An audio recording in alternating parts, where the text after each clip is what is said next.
ఎందుకు అంబేద్కర్ని అంత పెద్దగా మనం భావిస్తా ఉన్నాం? అంబేద్కర్ చేతిలో ఉన్న రాజ్యాంగం ఏంటిది? అది ఎందుకు రాసిండు ఆయన? అంబేద్కర్ ఏ కులానికి చెందినటువంటి వ్యక్తి కాదు. మనం అనుకుంటాం హిందూ అని. అంబేద్కర్ హిందూ, అంబేద్కర్ ముస్లిం, అంబేద్కర్ సిక్.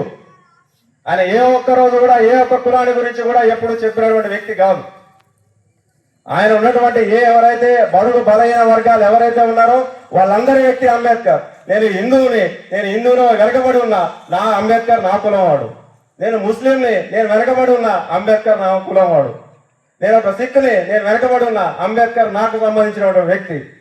ఎవరైతే వీళ్ళంతా ఉన్నటువంటి వ్యక్తులు వాళ్ళ స్వార్థ రాజకీయాల కోసం వాళ్ళు పెట్టుకున్నాలే తప్ప అంబేద్కర్ ఏ రోజు కూడా ఇట్లాంటి విషయాలు అనేవి చెప్పినటువంటి దాఖలాలు అనేవి లేవు. ప్రతి ఒక్కళ్ళు కూడా చదువుకోవాలి.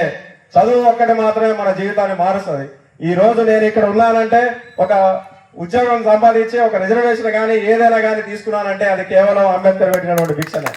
సో ఈ రోజు నేను ఒకటే కాదు చెప్పేది, ఒకప్పుడు ఇప్పుడు ప్రధాని లేకపోతే ఇప్పుడున్న రాష్ట్రపతి కానీ ఒకప్పుడు గురువులోకి ప్రవేశం లేనటువంటి వ్యక్తులు కూడా ఈ రోజు దేశానికి కానీ రాష్ట్రానికి కానీ సంబంధించి అత్యున్నత పదవిలో కూర్చుకున్నారంటే అది కేవలం అంబేద్కర్ పెట్టినటువంటి భిక్షనే.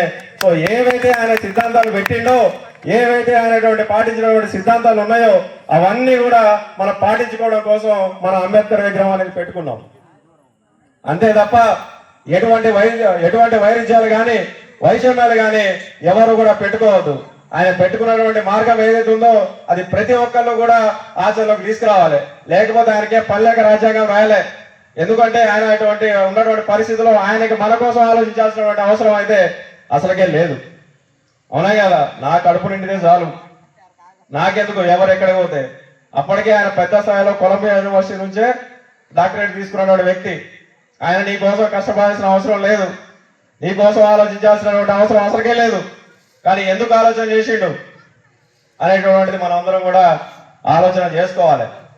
ఎవరి కోసం అంటే మనందరి కోసం. 60 దేశాలు తిరిగిండు రాజ్యాంగం రాయడం కోసం. దాదాపు 60 దేశాలు తిరిగిండు. ఆయనకేం అవసరం అని తిరిగిండు? ఎవరి కోసం తిరిగిండు? మనందరి కోసం. ఆయనకేం రిజర్వేషన్ ఆయనకు అవసరమా?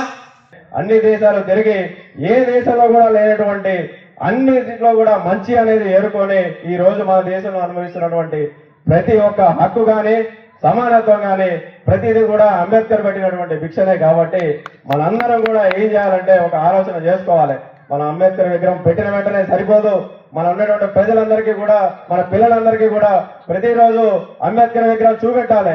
ఆయన ఏ విధంగా ఎన్ని అసమానతలు ఎదుర్కొన్నప్పటికీ కూడా సమాజంలో ఆ స్థాయిలోకి రావడానికి కారణం చదువు ఒక్కటే కాదు, ఆయన ఉన్నటువంటి డిసిప్లిన్, ఆ క్రమశిక్షణ ఏదైతే ఉన్నదో ఆ క్రమశిక్షణ అనేది ప్రతి ఒక్కరు కూడా అలవాటు చేసుకొని ఆ ప్రతి ఒక్కరు కూడా ఆయన కలగలిగినటువంటి స్వరాజ్యం ఏదైతే ఉన్నదో, ఆయన కలగలిగినటువంటి భారతదేశం ఏదైతే ఉన్నదో ఆ దిశగా ప్రతి ఒక్కరు కూడా తమ యొక్క ఆశయాలను ఎంచుకొని ఆ దిశగా ప్రతి ఒక్కరు కూడా కృషి చేస్తారని ఈ యొక్క అవకాశం ఇచ్చినటువంటి